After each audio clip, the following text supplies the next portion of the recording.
È un importantissimo passo avanti, nel senso che con il DL Montagna viene demandato alla Regione la gestione, come avviene per altri capi, del predatore. C'è anche l'emendamento che riguarda una diversa gestione del lupo nel testo della legge quadro sulla montagna che ha avuto il via libera del Senato.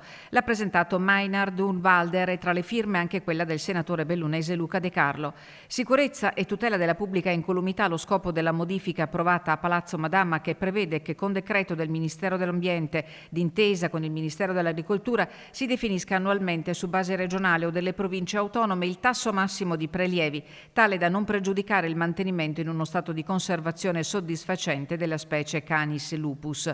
Finalmente, afferma la vicepresidente della provincia Silvia Calligaro, si potrà superare una visione lupocentrica che negli ultimi anni è stata causa di caos e ha costituito una vera sciagura per la montagna bellunese. Gestione, la parola chiave. In questo caso, per quanto riguarda il lupo, noi come provincia di Belluno abbiamo già dato un incarico da tempo al professor Apollonio dell'Università di Sassari proprio per monitorare la situazione. Adesso sappiamo che con il DL Montagna sarà possibile fare un censimento di quella che è la presenza del lupo, i branchi all'interno del territorio, in modo tale che ci sia una conoscenza che adesso manca. E dunque il compito della Polizia Provinciale sarà ancora più importante. Dalle stime della popolazione, dal rilievo dei danni, si passerà alle decisioni da prendere sulle misure da adottare per tutelare le attività zootecniche di montagna come le aziende agricole di molti hobbisti, che sono un presidio prezioso del territorio.